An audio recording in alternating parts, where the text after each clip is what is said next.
Mag-aalas-tres na ng madaling araw nang pareho kaming magising ni Angelica. Tahimik lang siya habang nakasandal sa dibdib ko. Kahit hindi man niya aminin, ramdam ko pa rin ang pananabik niya sa akin. Para makuha ang atensyon niya, inangat ko ang mukha niya sa harapan ko. "Are you okay, Han?" She nodded and then smiled. Nakangiti nga siya pero ramdam ko pa rin ang lungkot na nakatago sa loob ng kanyang mga mata. Kaya huminga muna ako ng malalim at saka ko siya diretsyong tinanong. "Bakit ka nagpapanggap na may amnesia?" Napansin ko ang pagkabigla niya nang marinig ang sinabi ko. She sat down and leaned on the headboard. "Dahil gusto kong protektahan sina nanay at tatay. At lalong-lalo ka na, Dad." Humihikbi siya habang nakayuko. "Protektahan? Saan? Kanino?" Naguguluhan kong tanong sa kanya. I sat down next to her and lifted her face in front of me.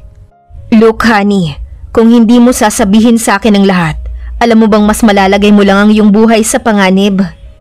She wiped away her tears and then spoke again. "Hindi mo kasi naiintindihan eh." "Then tell me, how can I understand if you don't tell me the truth?" I tried to lower my voice so she wouldn't get angry. "Listen to me, Han. Sa tingin mo ba ay mapapanatag ako kapag may tinatago ka sa akin? Of course not. Papaslangin ni Ben sina nanay at tatay. Natatakot ako para sa kanila, Dad." "What?" I could feel the fear in her voice as she spoke. Munti ko nang masuntok ang headboard ng kama dahil sa sobrang galit ko kay Ben. Gusto ko siyang sugurin sa mga oras na ito at ipadama sa kanya ang sakit na pinaramdam niya kay Laika. "Dad, nakikiusap ako. Huwag mo munang ipaalam kina nanay at tatay ang tungkol sa akin." "But why? Kailangang malaman nila ang lahat ng to. Alam mo ba na halos araw-araw silang nagdarasal para lang sa iyong paggaling?" "Alam ko naman yun eh." "Yun naman pala eh. Bakit kailangan mo pang magpanggap sa kanila?" Habang nakatitig ako sa mga mata ni Laika, mula sa loob ay kitang-kita ko na may mga bagay siyang hindi sinasabi sa akin. "Alam kong may tinatago ka sa akin, Han. Ito ba ang dahilan kung bakit galit na galit si Ben sa'yo? At kung bakit pati sina Nanay Martha at Tatay Jaime ay pinagtangkaan na rin niya?" Tumingin siya sa akin at muling tumulo ang mga luha niya. "Si Ben at Rona ang dahilan kung bakit ako nagkakaganito, Dad. 2 beses akong pinaputokan ng bala ni Rona. At ang hayop na Ben na yun, muntik na niya akong pagsamantalahan." Halos mawala ako sa sarili ko nang sabihin sa akin ni Laika ang lahat ng sakit at paghihirap na dinanas niya sa kamay ni Ben at Lina. Kaya pala pinatira ng hayop na yon sina Nanay Martha at Tatay Jaime sa resort dahil may binabalak pala itong masama. Ginawa pala niyang imbakan ng bawal na gamot ang bahay ng mag-asawa. Habang patuloy na nagkukwento si Laika ay biglang tumunog ang cellphone ko. Nang tingnan ko ito ay pangalan ni David ang nakarehistro. Bago ako sumagot ay binuksan ko muna ang loudspeaker para marinig din ni Laika ang sasabihin ni David. "What's going on, son? It's too early for you to call. May problema ba?" "No, Dad. I'm sorry. Did I woke you up?" "That's not what I meant, son. Of course. What I mean is, why are you still awake? Or aren't you sleeping?" Sa halip na sagutin niya ang tanong ko ay tinawanan niya lang ako. "David, hindi ako nakikipagbiruan sa'yo. Tandaan mo, anak, hindi ka pa magaling." "Dad, di ba sabi ko sa'yo magaling na ako?" "Okay, pagkatapos kong sabihin sa'yo tong magandang balita, promise I'll go to sleep right away." Bigla kaming napaupo ni Laika nang marinig namin ang sinabi ni David. Alam kong gusto rin niyang kausapin si David, pero dahil ayaw niyang malaman ng ibang pagpapanggap, so I just let her keep quiet. "What do you mean, son?" "Kumpleto na po ang ebidensya ko tungkol sa pagnanakaw ni Rona Soliva sa kumpanya natin, Dad. I can fire her from the company anytime. And if she persists, I will file a theft case against her. And I will let her rot in prison." "Thank you, son. Pero mas magiging masaya ako kapag natulog ka na, okay?" "Dad naman eh. Para kang si Angelica kapag nagsisermon eh." I just shook my head while listening to what David was saying. Even though I couldn't see his face, I could still see him as he frowned at me. Bata pa lang siya ay ramdam ko na ang pagiging malambing niya, lalong-lalo na ang boses niya. Iniisip ko na nga minsan na baka may pusong babae ang uniko iho ko. Nakakatuwa mang isipin pero kung totoo man ang hinala ko, tanggap ko pa rin siya ng buo. I love my son, So I will still support him no matter what he does. Magiging masaya ang best friend mo kapag nalaman niyang ginagawa mo. Pamilya na rin ang turing ko sa kanila, Dad. Kaya lahat ng taong dahilan ng paghihirap nila, sinisigurado kong kulungan ang bagsak nila. Thanks, son. Sige na, matulog ka na. Wait, Dad. Ano na naman? Dad, kapag magaling na si Laika at naalala na niya ang lahat, pwede mo na ba akong bigyan ulit ng kapatid? Pareho kaming napaubo ni Angelica habang nagkatitigan. Tinakpan niya ng una ng mukha niya upang hindi marinig ni David ang kanyang pag-ubo.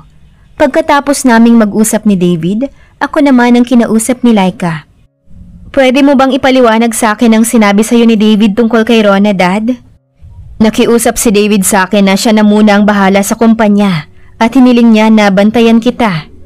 Pero hindi ba makakasama yun sa kalusugan niya? Paano kung siya naman ang pagtuunan ng galit ni Rona? Sinabi ko na rin yan sa kanya. Bakit mo pinayagan, Dad? May magagawa ba ako? Ngumiti ako. Inilapit ko ang mukha ko sa kanya at hinawakan ang magkabilang pisngi niya. Pareho lang kayo ng best friend mo, Parehas lang kayong dalawa na matigas ang ulo. Ganon? She giggled as she tickled my side. Hinayaan ko lang siya sa kanyang ginagawa dahil ayaw kong tumigil siya sa pagtawa. Ilang buwan na din siyang naghihirap dahil sa nangyari sa kanya, kaya sobrang miss ko na rin ang mga tawa niya. I love you, Han. Bigla ko siyang hinalikan sa labi at ngiti lang ang naging tugon niya. Napatigil kami sa ginagawa namin nang biglang tumunog ang cellphone niya. Si Ben, Dad!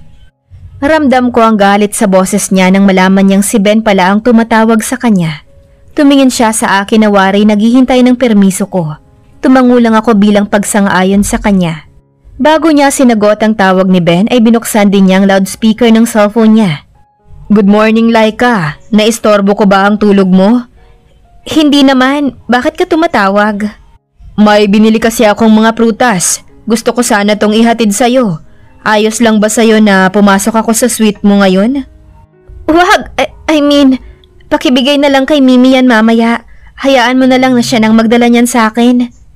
Naikuyom ko ang mga kamao ko sa galit nang marinig ko ang sinabi ni Ben. Kahit sa telepono lang niya nakakausap si Angelica, ay kitang-kita ko pa rin ang malademonyo niyang mukha. At alam kong sa mga oras na ito, ay may iniisip na siyang hindi maganda laban kay Angelica. Pagkatapos nilang mag-usap ni Ben ay inangat niya ang mukha ko sa kanya. Dad, pwede mo ba akong suportahan sa mga plano ko laban kay Ben? Of course naman, Han.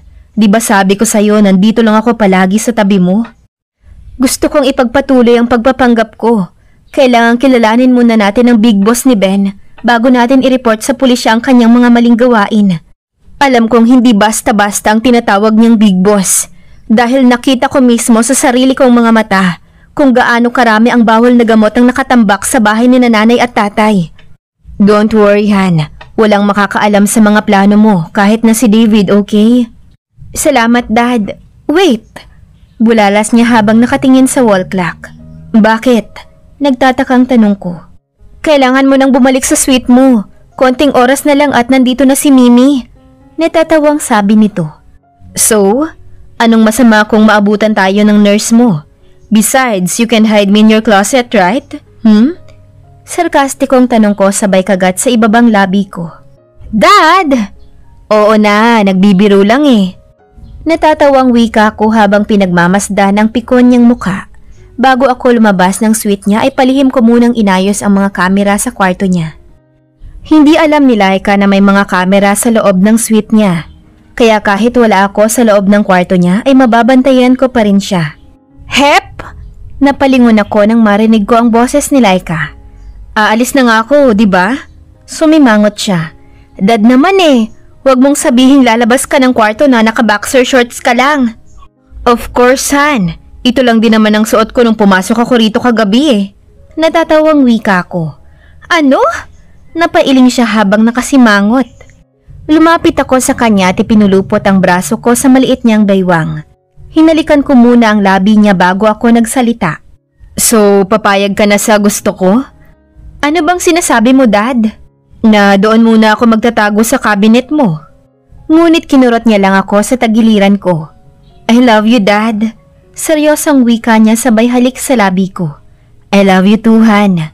Subalit bago ako lumabas ay binigyan niya ako ng bathrobe. Medyo masikip nga lang sa akin.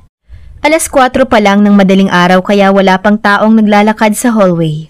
Pagpasok ko ng aking kwarto ay muling tumunog ang aking cellphone. Hello Tito, si Mimi po ito. Nagulat ako nang marinig ko ang hingal na boses ni Mimi. Anong nangyari Mimi? Bakit ganyan ang boses mo? Kasi po Tito. Huminga ka muna ng malalim, okay? Okay na po Tito. Tingnan niyo po yung camera sa suite ni Laika. Tito, bilis! Ano bang sinasabi mo, Mimi?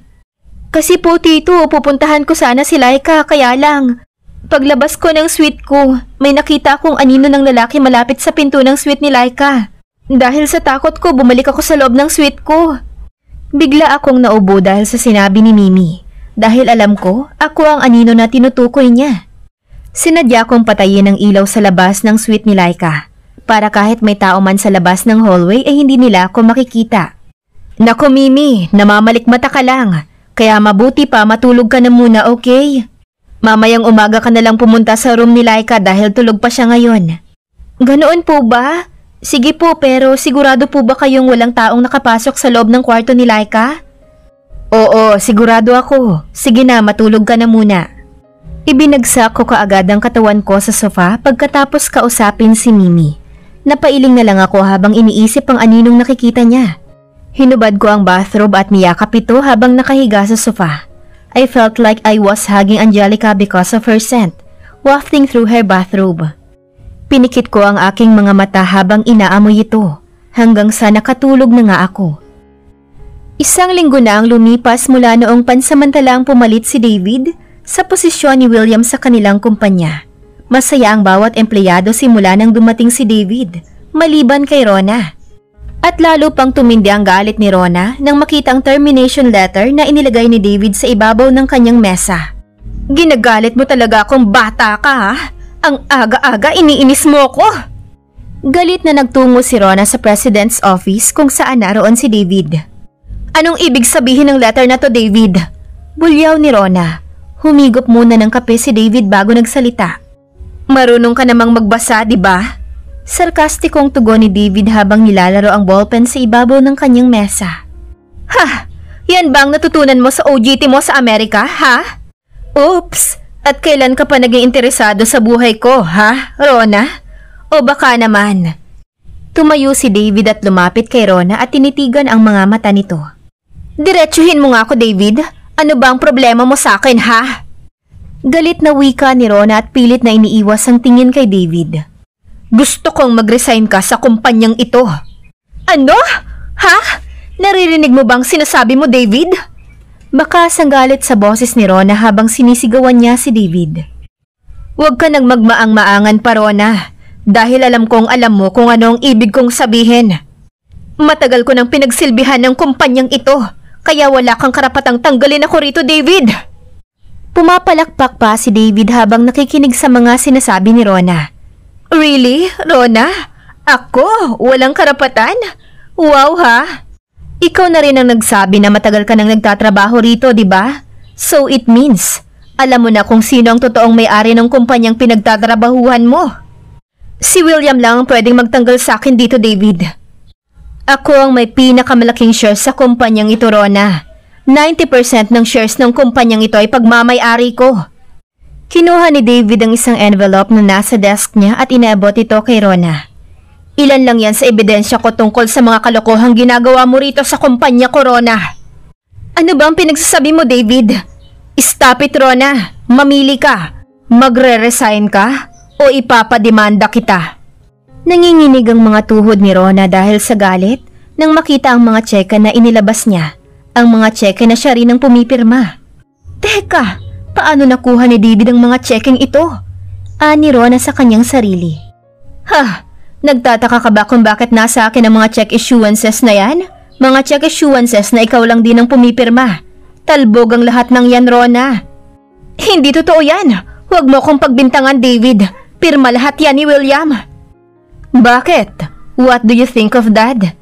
Kagaya mo na walang utak? Do you think Dad will issue a check even though he knows the bank account has no funds? Natatawang wika ni David na mas lalo namang ikinagalit ni Rona. Magsasalita pa sana si Rona subalit naunahan ulit siya ni David. But don't worry Rona, mabait akong tao. Kahit magnanakaw ka, kaya pa rin kitang patawarin. Anong kapalit? Galit na sambit ni Rona. Umalis ka sa kumpanyang ito at huwag ka nang magpapakita pa. Huwag ka nang magpapakita sa akin, kay Dad at lalong-lalo na kay Angelica at sa buong pamilya niya. What? Are you crazy? Aalis ako sa kumpanya mo, David, pero wag na wag mo akong diktahan sa mga gagawin ko. Lumapit si Rona sa kinatatayuan ni David. Let me tell you straight, David. Hindi lang si William ang amo ko. Isa sa mga amo ko ay si Ben. Kaya huwag mong sabihin sa akin na pati si Laika ilalayuan ko rin. Dahil sa pagkakaalam ko, nasa poder ni Ben ang babaeng yun. Tandaan mo rin ito, Rona. Sa oras na malaman ko na sasaktan mo si Angelica, ako na mismo ang maghahatid ng mga ebidensyang ito sa mga pulis. Oh no! Nakakatakot naman ang sinabi mo, bata. Loko. Huwag mo akong tatakutin. Hindi ako natatakot sa'yo. Sa tingin mo ba paniniwalaan ng mga pulis sa mga ebidensyang yan, ha? It's a big no. Natatawang wika ni Rona. Hindi ako nagbibiro, Rona Soliva, or maybe it's more appropriate to call you Lina Soliva. Nakataas ang kilay ni David habang nakatitig sa magiging reaksyon ng mukha ni Rona. Anong sinabi mo? Baka sa mukha ni Rona ang pag-aalala. Huwag kang mag-alala, Lina Soliva. Walang sino man ang makakaalam tungkol sa matagal mo nang tinatagong sikreto. Ngumiti si David at hinawakan ang magkabilang pisngi ni Rona. Kahit na si Ben ay hindi malalaman ang tungkol sa sikreto mo. Basta ipapangako mo lang sa akin na hindi mo sasaktan si Laika at ang mga magulang niya. Gigil na wika ni David. Padabog na lumabas si Rona sa kumpanya ni William. Hindi siya mapakali habang iniisip kung sino ang nagsumbong kay David tungkol sa tunay niyang pagkatao. Dahil ang alam niya ay isang tao lang ang nakakaalam ng kanyang sikreto. At iyon ay si Aling Corazon, ang kanyang ina. Hayop ka, Corazon! Sarili mong anak nilalaglag mo! Sigaw niya habang nagmamaneho. Teka, ibig sabihin alam ni David kung saan nagtatago si nanay. Biglang sabi ni Rona nang maisip niya ang kanyang ina. Mukhang marami ka nang alam tungkol sa akin, David ah. Huwag na huwag mo akong tatakutin. Dahil hindi ang tulad mong makakasindak sa akin, hayop ka. Bulyaw niya sabay paharurot ng kanyang kotse. Paglabas ni Ben sa kanyang suite upang bisitahin si Laika sa kanyang silid, siya namang pagdating ni Rona. Kailangan nating mag-usap, Ben. Galit na sambit ni Rona. Pwede bang huwag muna ngayon, Rona? Sagot ni Ben. Importante tong sasabihin ko sa'yo, Ben. Walang nagawa si Ben kundi sundin ang sinabi ni Rona. Kaya agad niyang dinala si Rona sa kanyang opisina. Ano? Bakit malis sa kumpanya ni William? Nag-iisip ka ba, Rona? Paano natin makukuha ang titulo ng resort na to, ha? Iyon na nga ang problema ko, Ben. Nakapangalan na kay David ang lahat ng titulong nakasangla sa kumpanyang yon. What? Ibig mong sabihin na isahan ka ng batang yon, ha?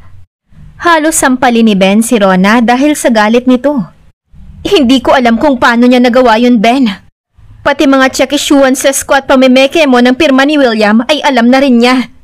Rona! Napakahina mo talaga! Bulyaw ni Ben. I'm sorry, Ben. Hikbing wika ni Rona. Sorry? Anong mapapala ko sa sorry mo, ha? Umalis ka rito, Rona! Pagtataboy ni Ben kay Rona. Please, Ben, wag mo namang gawin sa akin to. Nagmamakaawa ako. Gagawin ko ang lahat ng ipapagawa mo sa akin. Huwag mo lang akong paalisin. Umiiyak na sabi ni Rona habang nakaluhod sa paanan ni Ben. Wala na akong mapapala sa'yo, Rona. Sigaw muli ni Ben. Agad namang tumayo si Rona at hinawakan ang magkabilang pisngi ni Ben. Diba may amnesia si Angelica? Tumawa si Ben. At ano naman ang magagawa mo kung may amnesia ang babaeng yon, ha? Ipapatapon nyo na naman hanggang sa may makakita ulit sa kanya? Ha? Tumigil ka nga, Rona. Dahil sa kainaan nyo, muntik na akong madamay. Mabuti na lang at nagkaroon ng amnesia ang babaeng yun. Kaya kong manipulahin ang pag-iisip niya, Ben. Anong ibig mong sabihin? Kunot noong wika ni Ben. Alam kong may tinatagong relasyon ng babaeng yun at si William, kaya magpapakilala ako sa kanya bilang fiancé ni William. Ano naman ang mapapala mo sa pagpapanggap mo bilang fiancé ni William? Wala nga siyang maalala. Hindi ba sabi ng doktor ay temporary lang ang amnesia niya? Kaya kung maalala man niya si William ay kamumuhian niya ito dahil may fiancé ng lalaking mahal niya at magiging iyo na si Angelica, Ben. May pakinabang ka rin naman pala no? Nakangiting wika ni Ben habang kinakagat ang labi ni Rona. Mas tuso ako sa'yo, Ben. Sabi ni Rona sa sarili habang patuloy sa paghalik sa labi ni Ben. Ang hindi alam ni Ben ay ginagamit din siya ni Rona. Pagkatapos mag-usap ni na Ben at Rona ay pumunta na rin sila sa suite ni Laika. Good morning po, Sir Ben. Bati ni Mimi kay Ben. Tumangulang si Ben. Nabigyan mo na ba ng gamot ang pasyente mo? Tapos na po, Sir. Nakangiting wika ni Mimi, ngunit ang kanyang mga mata ay nakatuon kay Rona. Good. Tugon ni Ben at ibinaling ang atensyon niya kay Angelica. Kumusta na ang pakiramdam mo, Laika? Nakangiting wika ni Ben habang nakahawak sa baba ni Laika. Tumangulang si Laika saka tumingin kay Rona. Kunwari ay hindi niya ito nakilala.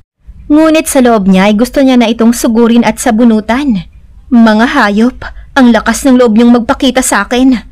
Ani Laika sa kanyang sarili. By the way, Laika, may bisita ka pala. Naaalala mo pa ba siya? Umiling lang si Laika bilang tugon kay Ben. Lumapit si Rona sa wheelchair ni Laika. Hi Angelica, ako to si Rona, remember? Ang fiancé ni William.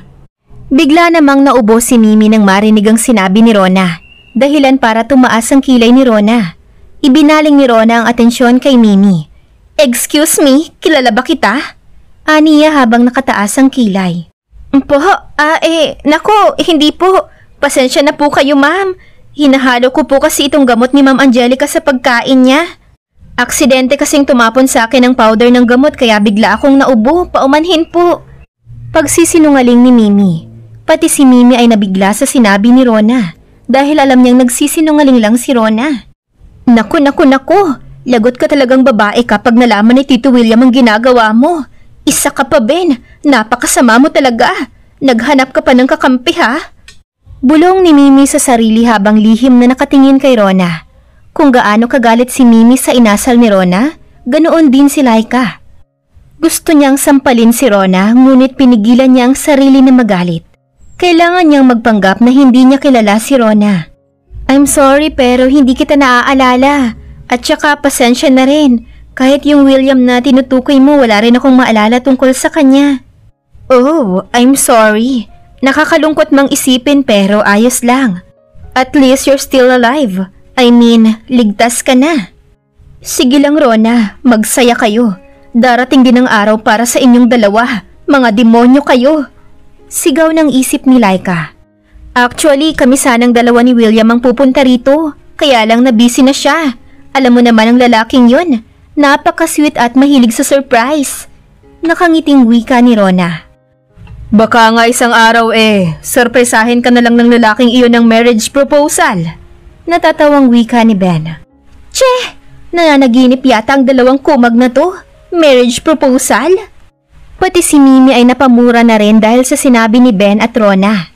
Mabuti naman kung ganun. Masaya ko para sa'yo, Rona. Pilit na ngumiti si Laika na ikinagalit naman ni Rona. Ang buong akala ni Rona ay masasaktan niya ang damdamin ni Laika dahil sa pagpapanggap niya. Ngunit nagkamali siya.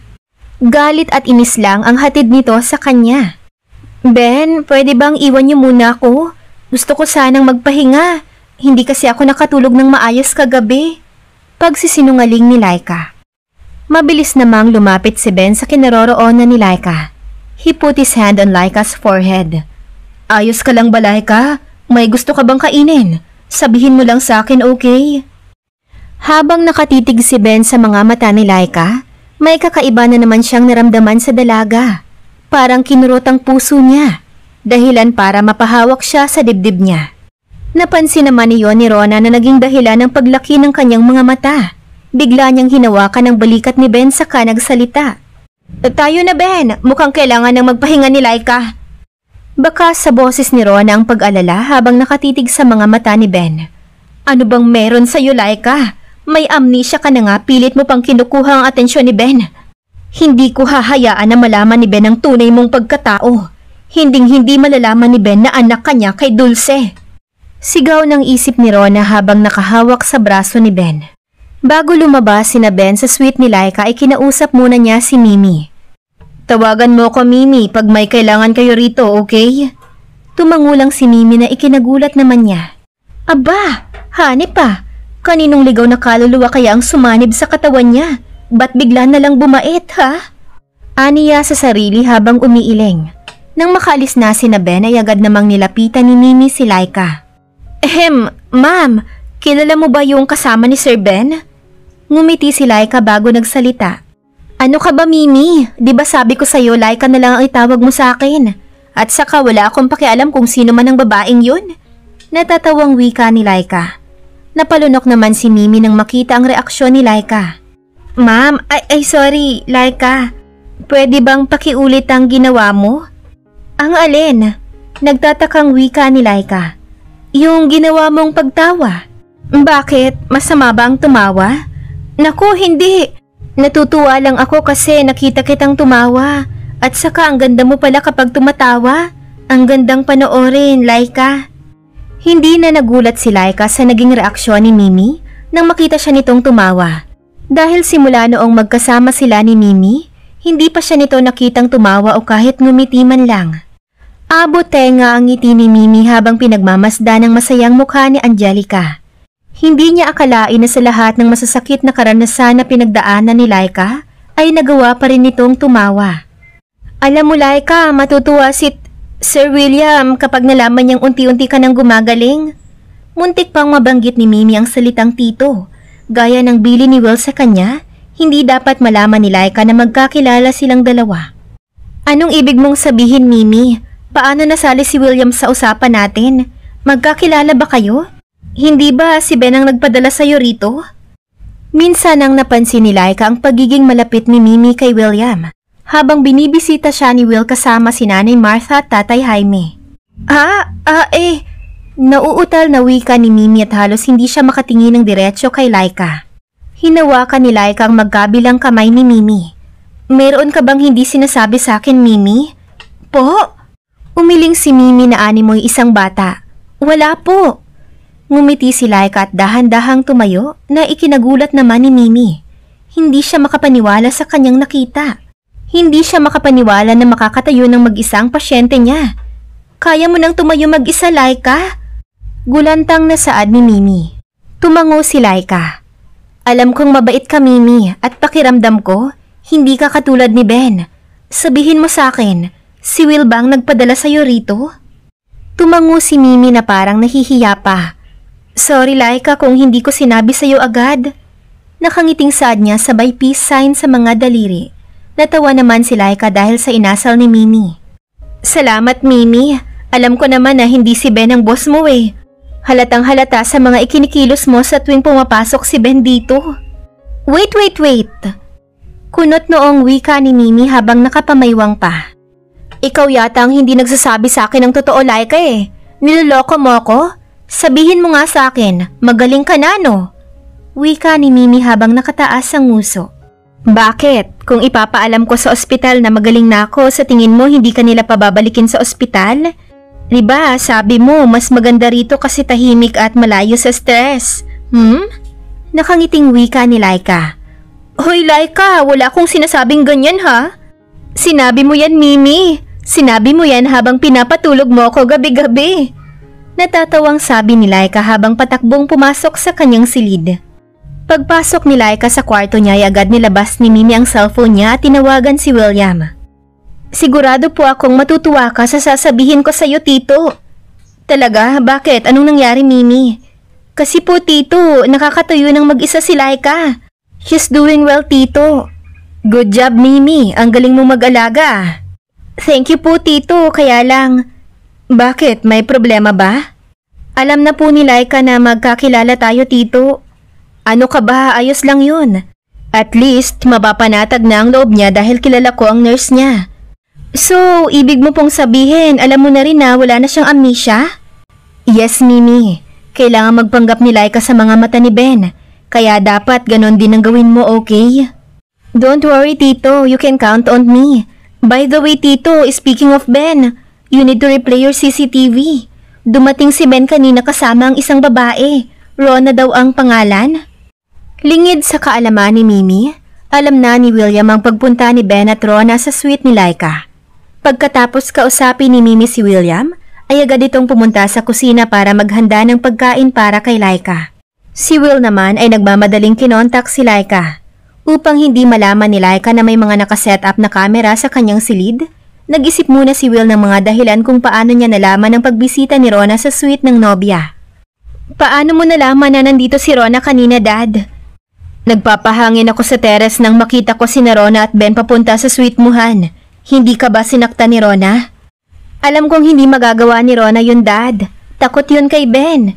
Hindi naman nila alam na nagpapanggap lang ako. Tumawag nga pala sa akin si David kanina. Pinaalis na niya si Rona sa kumpanya. Sabi ni David mag-ingat daw tayo sa babaeng yun. Ha! Kaya pala daig pa sa dikya kung makadikit kay Ben ang babaeng yun. Dahil wala na pala siyang trabaho. Buti nga sa kanya. Mula sa kabilang linya, rinig na rinig ni William ang galit sa boses ni Laika. Gusto niyang pumunta sa suite ni Laika at yakapin ito ng mahigpit. Ngunit hindi pwede. Kailangan niyang mag-ingat dahil ayaw niyang masira ang mga plano ni Laika laban kay Ben at Rona. Tuwing bilang nakakapasok si Will sa room ni Laika dahil alam niyang maraming mga mata si Ben na nakabantay sa labas ng suite ng kanyang nobya. Alas 3 na ng hapon nang lumabas si Rona sa opisina ni Ben. Saktong paglabas niya ay siya namang pagtunog ng cellphone ni Ben. Agad naman itong sinagot ni Ben nang makitang si Vladimir ang tumatawag sa kanya. Ano na ang balita dyan sa warehouse, Vladimir? Everything is clear, boss. Wala kang dapat ipag-alala. Good. Bakit ka tumawag? May nakita akong isang box dito, boss. Sa tingin ko, mga lumang gamit ito ng mag-asawang Jaime at Martha. Ano naman ang laman ng mga yan?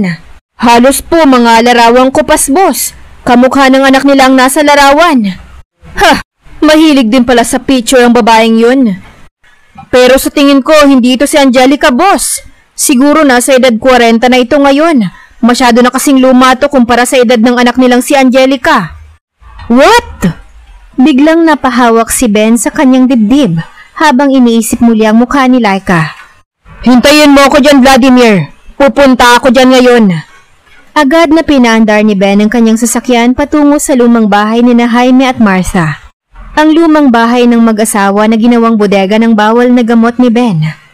Pagdating niya sa bodega ay agad niyang kinuha ang kahon kay Vladimir at bumalik sa kanyang sasakyan. Halos hindi mapakali si Ben habang dahan-dahang binuksan ang kahon. Hindi niya alam kung bakit sobrang nanginig ang kanyang katawan nang makita ang kahon na pag-aari ni Martha at Jaime. Anong naging anak ni Martha at Jaime si Dulce? Nauutal niyang sabi habang nakatitig sa lumang litrato ni Dulce. Ibig sabihin, si Angelica ang anak namin ni Dulce. Totoo ngang nagbunga ang ginawa ko kay Dulce dati. Anak ko nga si Angelica. Napaawang ang labi niya habang pinagmamasdan ng mukha ni Dulce. Hindi makapaniwala si Ben sa kanyang nasaksihan. Umiiyak siya habang tumatawa. Magkahalong saya at lungkot ang naramdaman niya habang yakap-yakap ang kahon na puno ng mga larawan ni Dulce. Binuksan muli ni Ben ang kahon at isa-isang tiningnan ang mga larawan. Nagulat siya nang makita ang larawan ni Dulce kasama sina Jaime, Martha at Rona. Hayop ka, Rona! Niloko mo ako! Ang sabi mo sa akin na hindi mo kilala ang pamilya ni Dulce. Binilog mo ang ulo ko, Rona. Humanda ka sa aking babae ka. Galit niyang sambit. Kung kilala ni Rona ang buong pamilya ni Dulce, ibig sabihin alam din niya na anak ko si Angelica. Mga katanungang gusto niyang linawin kay Rona. Halos manginig ang buong katawan ni Ben sa galit habang iniisip ang panloloko sa kanya ng babaeng matagal na niyang pinagkatiwalaan. Muntik ko ng pagsamantalahan ng sarili kong anak dahil sa kalokohan mo, Rona! Hagulhol na sambit ni Ben. Mas lalong nayanig ang mundo niya nang makita ang sulat kamay mula kay Dulce para kina Martha at Jaime. Dear Nanay at Tatay, kapag nabasa ninyo itong sulat ko, ibig sabihin ay wala na ako. Patawarin niyo sana ako sa gagawin kong ito. Basta tandaan niyo, mahal na mahal ko kayo. Nanay at Tatay, pasensya na kung mahina ako. Pasensya na kung hindi ako kasing tapang at lakas niyo. Pinilit kong maging matatag, pero hindi ko po talaga kaya. Mahal ko po ang anak kong si Angelica, pero sa tuwing nakikita ko ang anak ko, mas lalo ko lang naaalala ang kahayupang ginawa sa akin ng tatay niya. Lalong-lalo na ng best friend kong si Rona. Kayo na po ang bahala kay Laika, Nay at Tay. Huwag niyong sabihin sa kanyang tungkol sa akin. Magpakilala po kayo sa kanya bilang mga magulang niya. Nakikiusap din po ako. Kung makikita niyo ulit si Ben Chua, lumayo ka agad kayo. Huwag niyong hayaang mapalapit ang anak ko sa demonyo niyang ama. Pinagsamantalahan ako ng taong yun dahil sa ginawa ng matalik kong kaibigan. Ipinagbili ako ni Rona sa lalaking yun. Kaya naging miserable ang buhay ko dahil sa kanilang dalawa. Alam kong mali itong gagawin ko, Nay at Tay. Sana mapatawad niyo ko. Mahal na mahal ko kayong dalawa. Hanggang sa muli nating pagkikita, Dulce. Basang-basa ang liham ni Dulce dahil sa walang tigil na pag-agos ng mga luha ni Ben. Hindi niya akalain na ganoon pala katindi ang galit ni Dulce sa kanya. Patawarin mo ako, Dulce. Kaya ko lang nagawa yun sa'yo dahil mahal na mahal kita. Hindi kita pinagsamantalahan.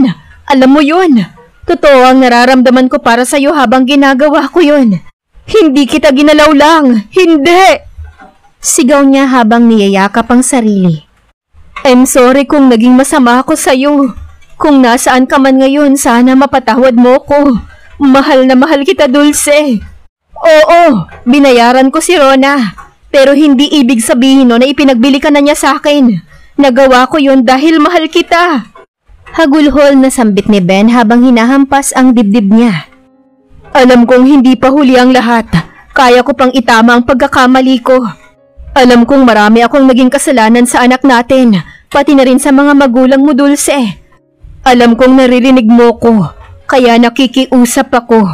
Hayaan mo kong itama ang lahat ng pagkakamali ko.